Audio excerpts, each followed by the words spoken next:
ये इसी टाइप का सेम क्वेश्चन नीट के पेपर में आया हुआ है, पुराना क्वेश्चन है और ये आया हुआ है। तो वर्डन निकाल लिया सबने? -48। देखो वर्डन जो होगा, work A B plus work B C, work C D plus work D. दो चीजें ध्यान रखनी है हमेशा वर्क निकालते समय, दो चीजें जरूर ध्यान रखनी है। एक तो एक्सटर्नल प्रेशर जरूर होना चाहिए।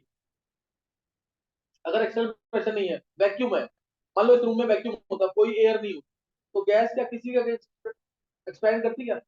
गैस तो फ्रीली एक्सपैंड करती, तो उसके अंदर एक्सटर्नल प्रेशर नहीं होता, बर्डन क्या होता? जीरो। एक्सटर्नल प्रेशर जरूर होना चाहिए और दूसरा चेंज इन वॉल्यूम जरूर होना चाहिए। अब चेंज इन वॉल्यूम नहीं है तो भी गैस तब तो क्या होगा? एक्सपेंशन ही नहीं हुआ, तो बर्डन क्या आने के? जीरो।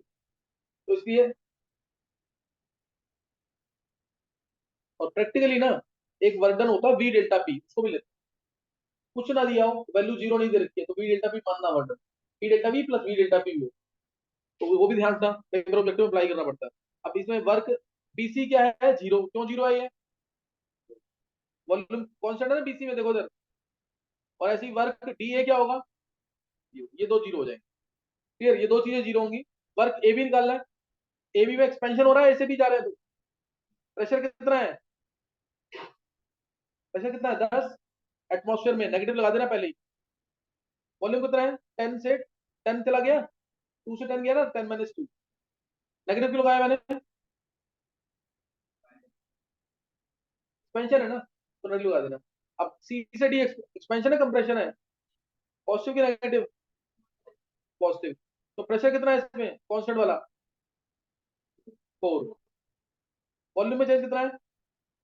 अब 2 माइनस 10 लग दिया ना, मन तक देना, नहीं तो नेगेटिव हो जाएगा वो। अब मैं पहले ही पॉजिटिव लिख दिया ना इसको, तो 10 - 2 लिखना। बस ये चेक करना कि एक्सपेंशन है कि कंप्रेशन है, उसके अकॉर्डिंग लिख देना। ठीक? तो ये कितना आ जाएगा यहाँ से? -48 लीटर एटमॉस्फेयर। -48 लीटर एटमॉस्फेयर आ गया। अब इसको अगर मेरे को जूल में करना है तो क्या करेंगे? 1 लीटर एटमॉस्फेयर कितना जूल होता है बता रखा है पहले? 101.3 जूल। मल्टीप्लाई कर देंगे अप्रोक्सीमेटली, अगर मैं 100 ही मान लेता हूँ, -4800 जूल। आएगा कि नहीं है? याद रहेगा कि नहीं? कैसे किया है? 1 लीटर एटमॉस्फेयर 101.3 जूल, कैसे आया ये? ऐसा यूनिट है जूल। लीटर को किसमें नोट करेंगे? मीटर क्यूब में। 1 लीटर 10⁻³ मीटर क्यूब होता है। और 1 atmosphere 10⁵ pascal. Exact value 1.013 into 10⁵ pascal. Multiply करो दोनों को, कितना आ रहा है? आगे से नहीं। तो 1 लीटर एटमॉस्फेयर जो है 101.3 जूल होता है। 1 लीटर एटमॉस्फेयर 101.3 जूल होता है। कोई डाउट तो नहीं है? तो याद ना, डिफरेंट यूनिट्स होती है एनर्जीज की, ये मैंने पहले भी कन्वर्ट करना सिखाया वो तुम्हें। 1 कैलोरी, 1 अर्ग, 1 जूल, 1 लीटर एटमॉस्फेयर। एक कोई रह गई है, 1 इलेक्ट्रॉन वोल्ट। ये कराया हो ना पहले भी क्वेश्चन एक बार। इनको अरेंज करना है वैल्यूज में, इंक्रीजिंग ऑर्डर में अरेंज करना। सबसे बड़ी यूनिट कौन सी है? कंप्यूटर अगर तुम्हें पता है तो तुम आसानी से कर लो। देखो 1 कैलोरी होता है 4.18 जूल। 1 जूल होता है 10⁻7 अर्ग। 1 इलेक्ट्रॉन वोल्ट होता है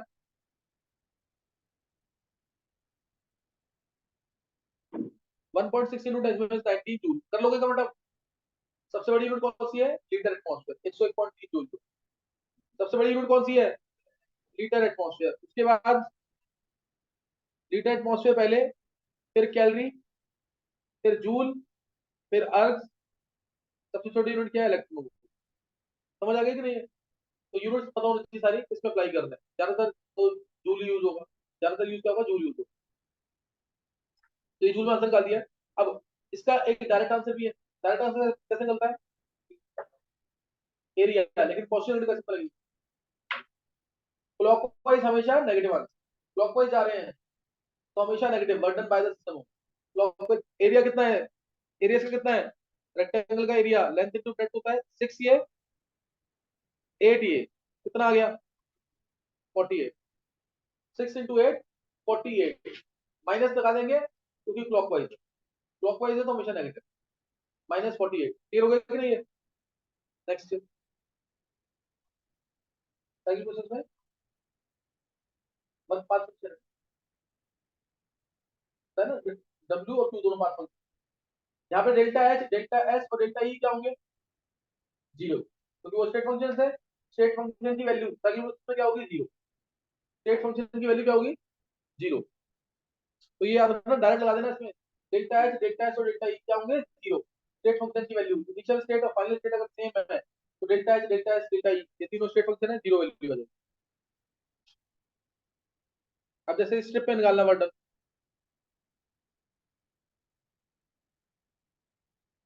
कितना हुआ वर्डन?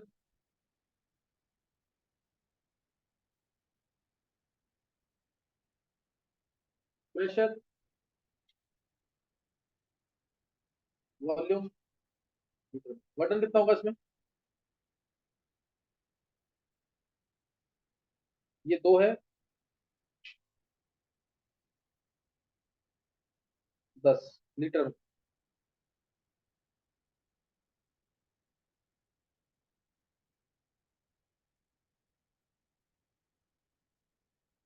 ये 4 है, ये 8। अब जो इस स्ट्रिप के अंदर निकालना है, इसमें कितना होगा वर्डन?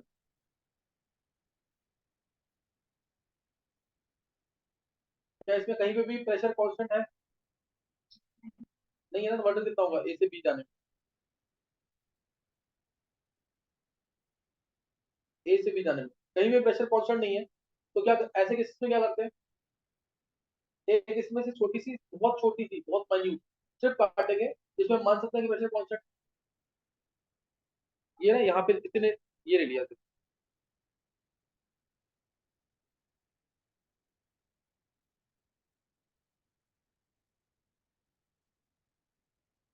इस वाले में इससे में क्या मान सकते हैं कि प्रेशर लगभग कांस्टेंट है? इस वाले में मान सकते हैं प्रेशर लगभग कांस्टेंट है, तो वर्डन क्या होगा इसमें? स्मॉल अमाउंट ऑफ वर्डन कितना होगा? Small amount of work done in this strip will be equal to P pressure और चेंज इन वॉल्यूम डीवी होगा। प्रेशर कांस्टेंट मान लिया इसमें, प्रेशर कांस्टेंट होगा तो ही फॉर्मूला अप्लाई कर सकते हैं। तो इस स्मॉल, तो बहुत छोटी सी स्ट्रिप है, ऐसे हम बहुत सारी कट करेंगे। बहुत सारी स्टेप्स कट करना या फिर इंटीग्रेट करना है, तो बात एक ही ना, इंटीग्रेट क्या करना है? सम करना, सबका सम करना। तो इसको ऐसी स्टेप काटेंगे और उसको इंटीग्रेट करेंगे थ्रू वॉल्यूम V1 से V2, V1 से V2 मतलब 2 से 10, 2 से 10, V1 से V2 इंटीग्रेट कर देंगे इसको, माइनस पी डीवी इंटीग्रेट करेंगे, और this integration will be equal to area of strip होगा कि नहीं?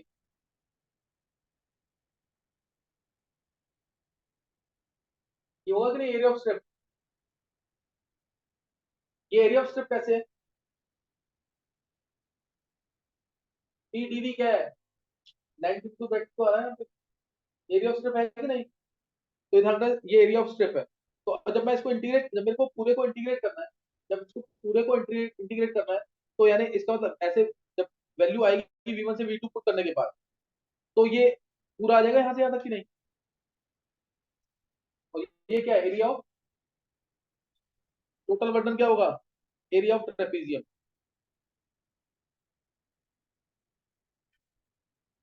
है कि नहीं? है एरिया ऑफ ट्रेपेजियम निकालना आता है ना, half into sum of parallel side कितनी है?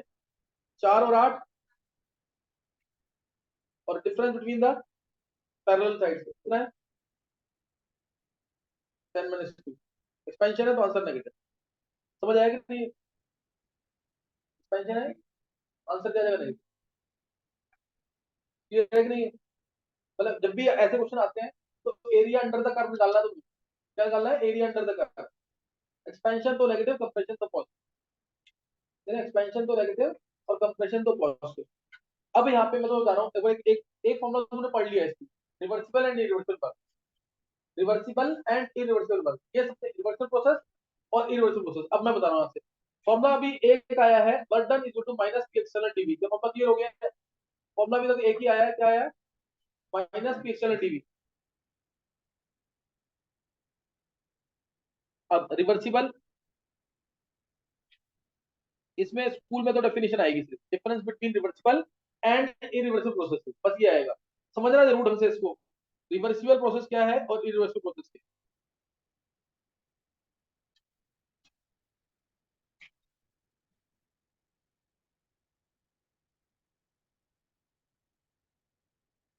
पहले इसका मीनिंग समझते हैं। बुक्स में जैसे समझा रखा है, बुक पढ़ोगे कोई भी, सब में यही एग्जांपल दे रखी है जो मैं दे रहा हूँ।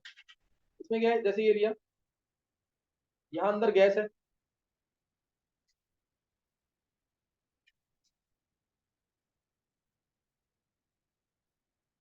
ये मूवेबल पिस्टन है, ये मूवेबल पिस्टन लगा रखा है और अंदर क्या प्रेजेंट है, गैस।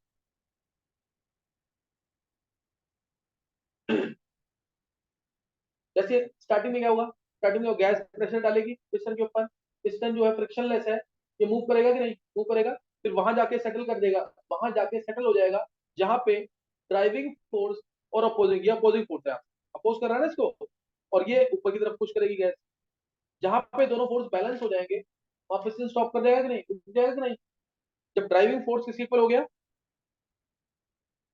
अपोजिंग फोर्स की इक्वल हो जाएगा, तो पिस्टन सेटल डाउन हो जाएगा, पिस्टन क्या हो जाएगा, सेटल डाउन हो जाएगा। क्या ये बात समझ आ गई कि नहीं। अब ध्यान देना, सपोज मैंने इसके ऊपर एक साथ बहुत बड़ा मास रख दिया और वो डिवाइडेड है इस तरीके, जैसे सैंड के पार्टिकल्स हैं।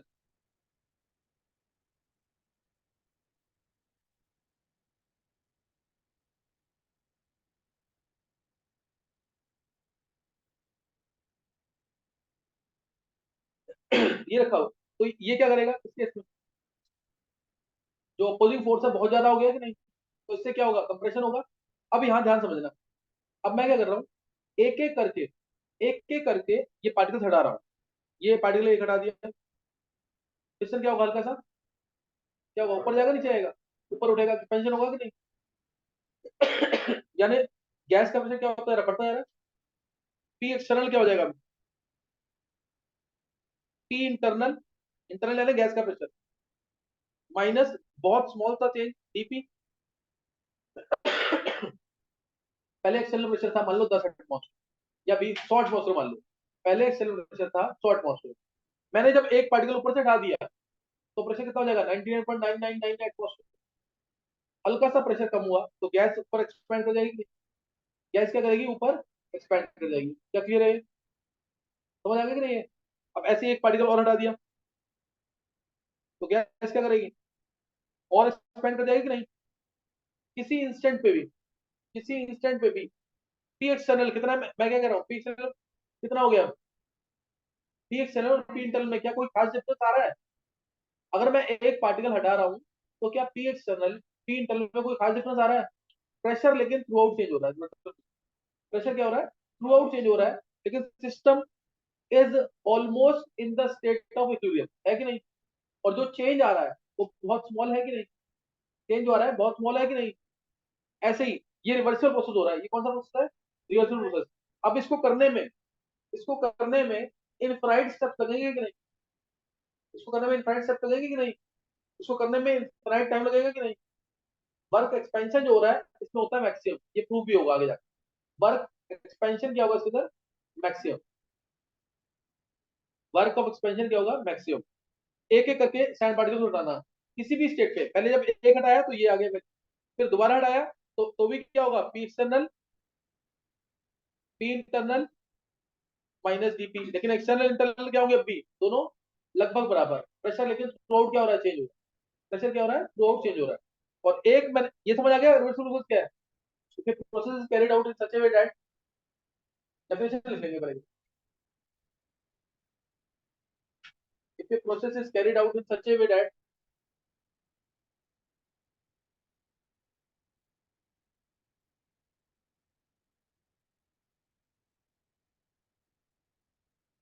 all the steps in the direct process, if the process is carried out in such a way that all the steps in the direct process can be exactly reversed, can be exactly reversed.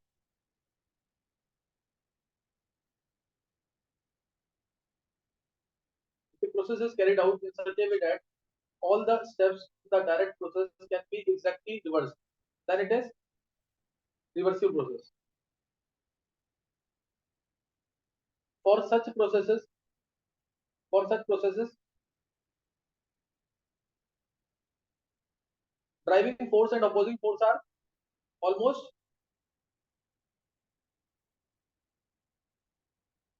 क्या होंगे दोनों? Almost equal. Driving force and opposing force are almost equal.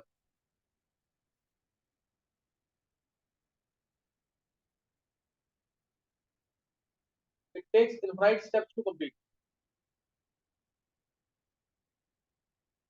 It takes infinite steps to complete. Yeah, it completes in infinite steps. Takes place in infinite time. It takes place in infinite time. It is completed in infinite time. It is completed in infinite time.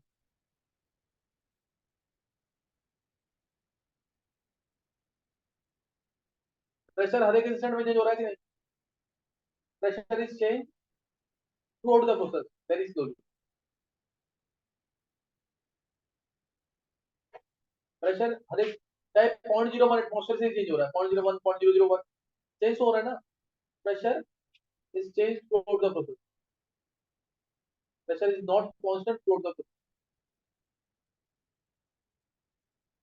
और इसमें work done, work of reversible expansion is maximum. Work of reversible expansion is maximum. और reversible compression क्या होगा? Minimum. Line याद रखना, जरूर prove करना है इसको भी आगे. Work of reversible expansion is maximum by the system maximum है. Work of reversible compression is minimum. Work of reversible compression is minimum.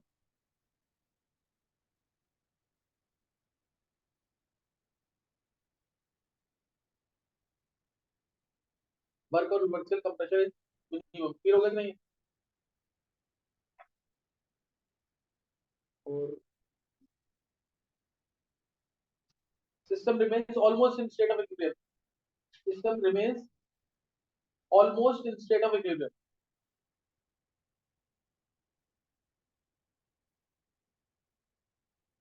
System remains almost in state of equilibrium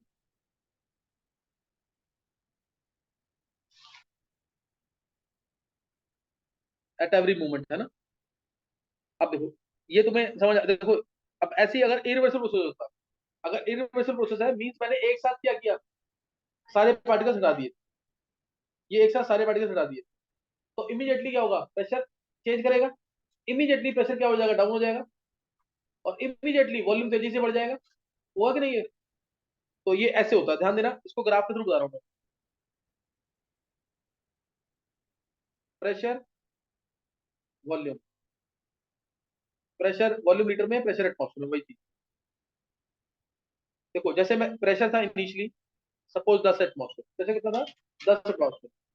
मैंने प्रेशर को तेजी से कम किया. यानी कैसे किया? सैंड पार्टिकल ऊपर हटा दी सारे. प्रेशर को तेजी से कम किया 10 से 4 एटमॉस्फेयर. 10 एटमॉस्फेयर था ये,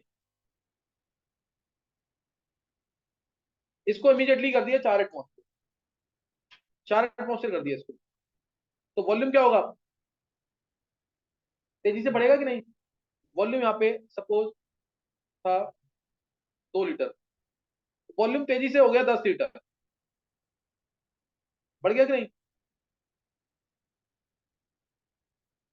तो किस कांस्टेंट प्रेशर पे वॉल्यूम बढ़ा? तुमने सैंड पार्टिकल यहाँ पे प्रेशर कितना था अभी, ये जब सैंड पार्टिकल रखे हुए थे, प्रेशर कितना था? 10 एटमॉस्फेयर. मैंने सारे सैंड पार्टिकल हटा दिए यहाँ से, तेजी से हटा दिए.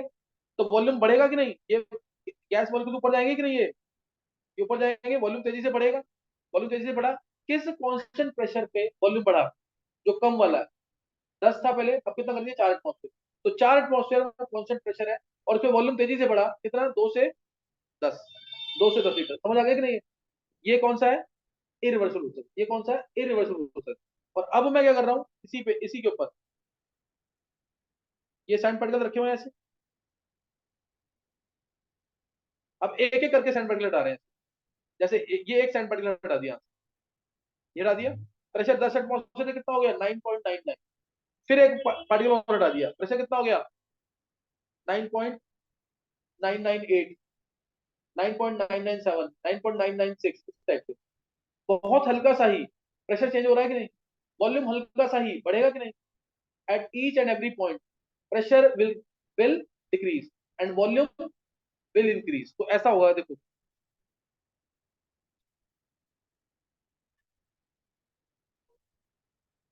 ये अब ये बता रहा हूँ जो मैं, ऐसा होगा इसका। तो ऐसे क्यों होगा? ये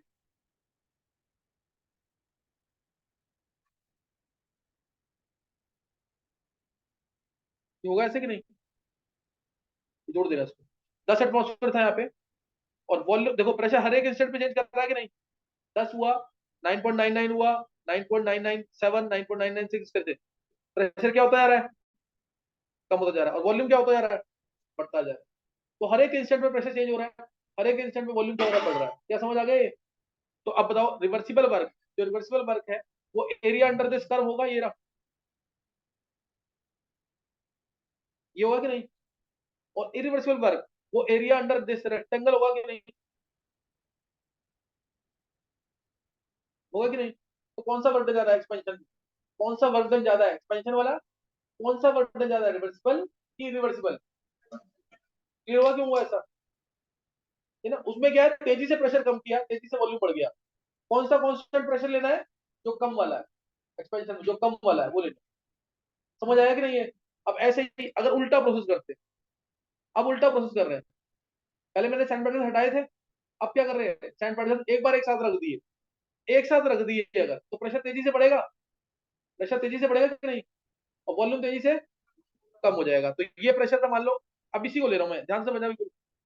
इसी को मैं ले रहा हूँ।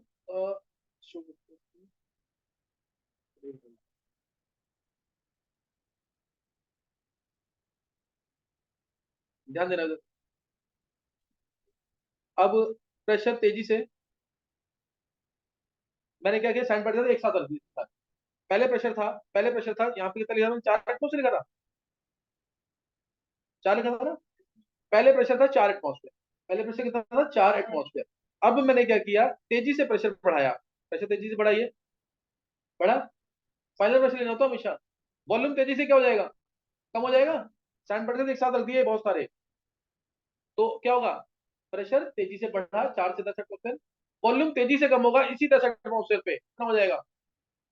2 लीटर। तो ये अब प्रेशर कितना है? 10 एटमोस्फेयर, ये ऐसे गया, ऐसे गया। 10 एटमोस्फेयर पे प्रेशर बढ़ा, 10 एटमोस्फेयर तक प्रेशर बढ़ा, और वॉल्यूम तेजी से कम हो गया, वॉल्यूम तेजी से कम हो गया। फाइनल प्रेशर कितना है? 10 एटमोस्फेयर। ये वो कांस्टेंट प्रेशर है जिसपे वॉल्यूम तेजी से कम। समझ आएगा नहीं? ये एक साथ हुआ है इमीडिएटली। तो इरिवर्सिबल प्रोसेस में प्रेशर क्या रहता है? कांस्टेंट रहता है। प्रेशर क्या रहता है? कांस्टेंट। और ये फाइनाइट टाइम लेगा कि इनफाइनाइट टाइम लेगा? Finite time. अब इसमें, अब इसी में अगर मेरे को रिवर्सिबली करना है प्रोसेस को, तो मैं क्या करूंगा, एक एक करके सैंड पार्टिकल रखूंगा कि नहीं? अब जैसे मैंने एक सैंड पार्टिकल रखा, एक सैंड पार्टिकल रख दिया, तो प्रेशर 4 से, पहले 4 एटमोस्फेयर था, कितना हो जाएगा? अब कितना हो जाएगा? 4.001। दूसरा सैंड पार्टिकल रख दिया, प्रेशर कितना हो जाएगा? 4.00। तीसरा भी रख दिया, तो प्रेशर कितना हो जाएगा? 003 या 004, कुछ भी हो जाएगा। बहुत हल्का हल्का करके प्रेशर क्या होगा? बढ़ेगा। और बहुत हल्का हल्का करके वॉल्यूम क्या होगा? कम होगा। क्या बात समझ आई? ये रिवर्सल में देखो क्या होगा, ये रिवर्सल में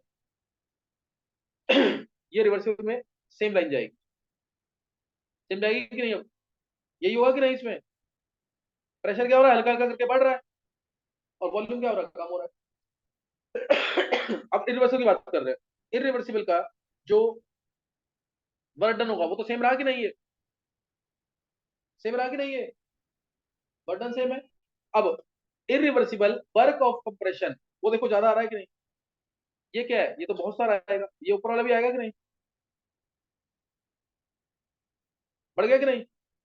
तो इरिवर्सिबल वर्क ऑफ कंप्रेशन क्या होता है? ज्यादा होता है। और एक्सपेंशन में कौन सा होता है? Reversible work. Reversible work of expansion ज्यादा होता है, इरिवर्सिबल वर्क ऑफ कंप्रेशन ज्यादा होता है। यहाँ पे जो तुम्हें नोट करना, नोट कर लो, बहुत इंपॉर्टेंट कार्रवाई है अभी। न्यूमेरिकल समझ नहीं आएंगे अगर ये समझ नहीं आया।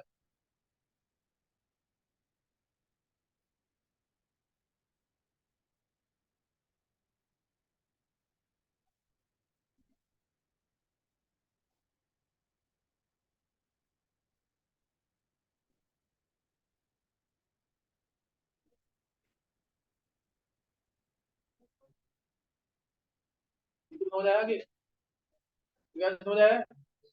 बहुत ध्यान समझ के करना, बहुत इंपॉर्टेंट सबसे। अतुल्य, चलो नींद आ रही थी अभी, नींद आ रही है ना?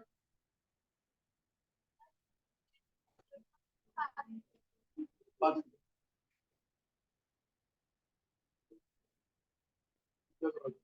ये ना, आता था वैसे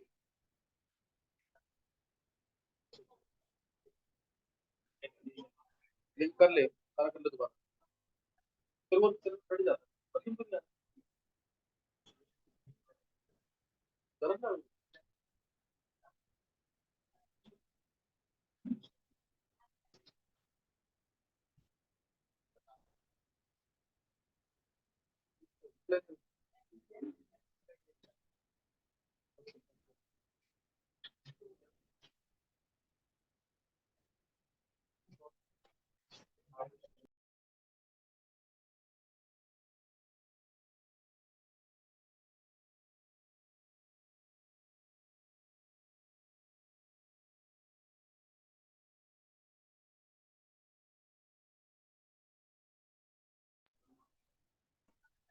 चलो देखो सर,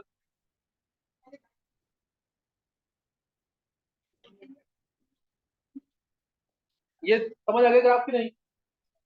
ये कर्व बहुत अच्छे से समझ लेना। रिवर्सिबल वर्क में एक्सपेंशन ज्यादा होता है, जो हमें चाहिए। उस पे काम कौन कर रहा है? गैस की कर रही, गैस काम कर रही है कि हम काम कर रहे हैं?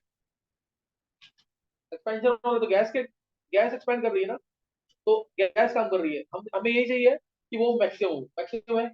और कंप्रेशन में हम प्रेस कर रहे हैं, करंट बढ़ने से हम कर रहे हैं ना, तो वो हम क्या जाएंगे? मिनिमम हो। और रिवर्सिबल में मिनिमम है। यानी हमेशा कौन सा वर्क सही रहेगा, रिवर्सिबल की रिवर्सिबल? रिवर्सिबल, क्योंकि वो एक्सपेंशन में मैक्सिमम है, कंप्रेशन में मिनिमम है। तो कौन सा ज्यादा एफिशिएंट है, रिवर्सिबल की रिवर्सिबल? क्या रिवर्सिबल वर्क एक्चुअल प्रैक्टिस में अचीव हो सकते हैं? 4 एटमॉस्फेयर, 4.0001 एटमॉस्फेयर, क्या अचीव हो सकता है ये कभी होगा ही नहीं, कितना टाइम लगेगा?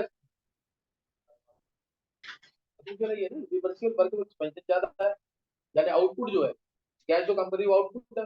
आउटपुट क्या है ज्यादा, हमें इसकी आउटपुट ज्यादा होना चाहिए। इनपुट जो हम दे रहे हैं, इनपुट वो क्या हो, कम हो, तो कंप्रेशन क्या है, कम है, रिवर्सिबल। इसलिए रिवर्सिबल जो वर्क होते हैं, they are always considered to be more efficient in comparison to irreversible work. Reversible work ज्यादा एफिशिएंट होते हैं कैसे? इरिवर्सिबल वर्क के कंपैरिजन, है ना, चाहे वो एक्सपेंशन हो या कंप्रेशन। लेकिन वो एक्चुअल प्रैक्टिस में अचीव नहीं हो सकते हैं, एक्चुअल प्रैक्टिस में अचीव नहीं हो सकते हैं। इसलिए हम क्या करते हैं, इरिवर्सिबल प्रोसेस नहीं करेंगे, इन दोनों के बीच का पाथ निकालेंगे। इन दोनों के बीच का पाथ निकालेंगे। बीच का पाथ मतलब इस वर्क को हम मल्टीपल स्टेप्स में करवाएंगे। जैसे ये इतने में प्रेशर कांस्टेंट रखा, ये देखो इतने एरिया में पहले किया, ये प्रेशर कांस्टेंट, फिर इतने में प्रेशर कांस्टेंट रखा, फिर इतने में। क्या समझ आया? मल्टीपल स्टेप्स में कराएंगे ताकि टाइम थोड़ा सा ज्यादा लगे, उतना ना लगे, उतना टाइम ना लगे। समझ आएगा नहीं? ये इस तीनों के ऊपर, इन तीनों के ऊपर work done in multiple step, work done in reversible, work done in reversible, तीनों के ऊपर वर्क कराऊंगा। और तुम्हें दिखेगा कि work of reversible expansion is maximum, second number पे वर्क ऑफ मल्टीपल स्टेप, और थर्ड नंबर पे वर्क ऑफ इरिवर्सिबल। जब तुम इसके न्यूमेरिकल करोगे तो और सही लगेगा, लेकिन अभी इतना पता होना चाहिए। क्लियर है कि नहीं है? कोई डाउट तो नहीं आता? नेक्स्ट, अब ये लाइन याद रखेंगे, P external is equal to P internal plus minus DP, होगा कि नहीं? P external P internal minus DP कब होगा? ये कब होगा? यहाँ पे इंटरनल प्रेशर ज्यादा है ना, एक्सपेंशन, ये एक्सपेंशन में होगा। और पी इंटरनल प्लस डीपी कब होगा? बाहर का प्रेशर ज्यादा है, अगर एक्सटर्नल प्रेशर ज्यादा है तो कंप्रेशन होगा, तो ये कब होगा? कंप्रेशन में। तो P external is to P internal plus minus DP, होगा कि नहीं, चाहे रिवर्सिबल एक्सपेंशन हो या reversible compression. And is approximately equal to P internal, होगा कि नहीं, क्योंकि डीपी क्या है, बहुत कम। और पी इंटरनल मतलब गैस का प्रेशर, पी इंटरनल का मतलब क्या है, गैस का प्रेशर, तो उसको किसके इक्वल कर देंगे? एनआरटी बाई वी के। पी समझ गए कि नहीं है? तो रिवर्सिबल अगर वर्क है तो P external is to P internal होगा, प्लस और इज इक्वल टू क्या होगा, एनआरटी बाई बी, याद रहेगा। P external is equal to P internal is equal to N R T by B. Clear है कि नहीं? नेक्स्ट डेरिवेशन देखेंगे जल्दी से। Isothermal and reversible expansion, work done during, जल्दी लिखना थोड़ा सा। Work done during isothermal and reversible expansion, work done during isothermal and reversible expansion, work done during isothermal and reversible expansion. इसलिए अगर आइसोथर्मल प्रोसेस है, मैंने बोला प्रेशर वॉल्यूम का कर्व बनाओ, कैसा बनेगा? प्रेशर वॉल्यूम का कर्व कैसा बनेगा? नहीं याद है? Hyperbola in the first quadrant, याद आ गया कि नहीं? याद नहीं है? Hyperbola in the first quadrant, work done during isothermal and reversible expansion बता रहा हूं मैं, work done during isothermal and reversible expansion. Work done का small amount of work done क्या होता है? Minus P external dV, minus क्यों लगाया है? Expansion. P external equal to P internal होगा, क्यों होगा? पी एक्सटर्नल इंटरनल के इक्वल, ऊपर हेडिंग लिखी है ना, work done during isothermal and reversible expansion. और इससे पहले वर्क कौन सा पढ़ा था? Work of expansion, irreversible work of expansion. इससे पहले क्या वर्क पढ़ा है? Irreversible work of expansion. अभी क्या पढ़ रहे हैं? रिवर्सिबल आइसोथर्मल, दोनों वर्ड है, reversible isothermal work of expansion. P internal DV, total work done, P internal को लिखते हैं minus NRT by we DV. Total work done क्या होगा? इंटीग्रेट कर देंगे, टोटल वर्क डन निकालने के लिए क्या करेंगे? इंटीग्रेट करेंगे, वॉल्यूम V1 से V2, ये वॉल्यूम V1, ये वॉल्यूम V2, माइनस एनआरटी बाहर, V1 से V2, 1/V dV, क्या आ जाएगा ये? Minus NRT natural log V, limits V1 से V2, ये आ जाएगा कि नहीं? तो वर्क यहाँ से क्या आ गया? Minus NRT natural log V2 by V1 आता ना ये, लिमिट पुट करेंगे, log A minus log B आएगा, तो क्या लिख देंगे? Log A upon B,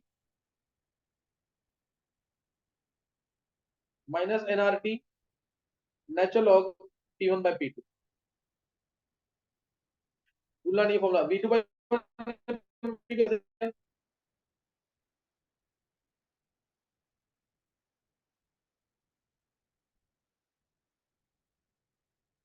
V2 by, हाँ ये P1 और P2 का सिर्फ पता गया ना, P1 V1 to P2 V2 होगा आइसोथर्मल प्रोसेस, बॉयल्स लॉ। ये फॉर्मूला भूलना नहीं, फॉर्मूले जितने भी है ना 5 टाइम जरूर लिख लेना, ये सबसे इंपॉर्टेंट चैप्टर है जिसमें फॉर्मूले जब आएंगे, है ना।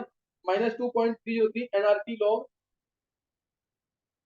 -2.303 NRT log V2 by V1, क्या आ जाएगा? V2 by V1। समझ आ गया कि नहीं है? तो ये यहाँ पे फॉर्मूला कर लेना जरूर, बहुत इंपॉर्टेंट फॉर्मूला है। डेरिवेशन समझ आ गया कि नहीं? जितनी डेरिवेशन आएंगी इस चैप्टर में, 15-20 जितनी भी आती है, वो हर डेरिवेशन तुम्हें 2-2 बार लिख के लानी है, फॉर्मूले लिख के लाने हैं, याद करके। ये होप में ऐड कर देना जरूर। समझ गए कि नहीं है? कोई डाउट तो नहीं किसी को पूछना हो? नेक्स्ट टाइम करेंगे आगे फर्स्ट लॉ ऑफ थर्मोडायनेमिक्स, है ना, फर्स्ट लॉ ऑफ थर्मोडायनेमिक्स। फिर वाला पार्ट ज्यादा चलेगा, न्यूमेरिकल पीएचडी में।